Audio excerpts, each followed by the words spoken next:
bandeko nanga nyonso ya Congo nasalaka video te lelo na sala parce que botala aéroport ndengeza bakosa bino te tala aéroport oyo aéroport ya Zaventem ezalaka ya kotonda mais lelo ekomi vide mundele aye na ye musala te vous comprenez on a l'exabino aéroport à Zaventem vous comprenez bon nakende sikoyo na mulayi moni corridor oyo natanga correspondance et tondaka koleka rompo ngaba mais lelo eza vide bon batu na guichet nyos na leki batu mwindu bon na batu ba bilongne cha ba Turquie ne ba marocain na batu ba osokola ba wese ya les étrangers mu bazana kata aéroport bazo sala na aéroport donc virus oyo bozwango au sérieux makasi bozala négligente bato bafanda na poto même ozo mutu mwindu fozwango sérieux comme ngana za munganga sikoyo na kopesa bino expérience na ngai avant bolala bopanza vidéo oyo surtout maloba avant bolala bokata ai bomela so posa na miel omeli so za na ditungura rouge wana po kati olie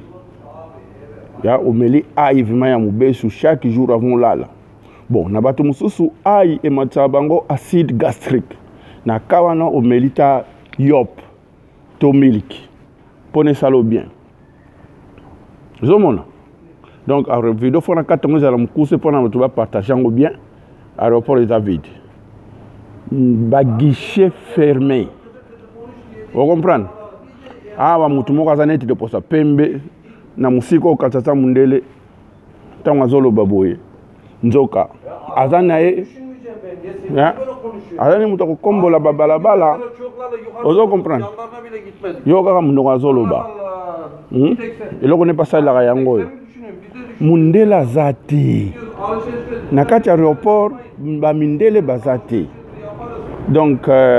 noko wana paso ya boya azani mutu mwindu bon ngana uta ikina yaki le comme le na Tongo faut basala nga correspondante batinda nga na Birmingham mais avion pesate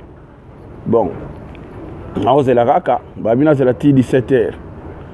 voilà maman Nancy vidéo yango na tindi opanza na bandeko na biso ya bazairo bavani na Belgique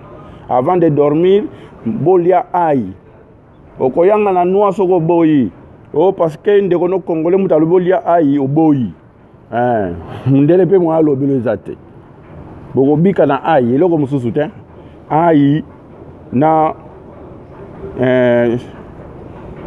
nini ya rouge poivre rouge ya bino benga onion bolie sinote mawato bana pe avant balala bokateli bango na yebi ke pesa ka munoko solo mais na munoko solo na maladi vous comprendre ngana suki bongo bakoko na biso bazala na bino merci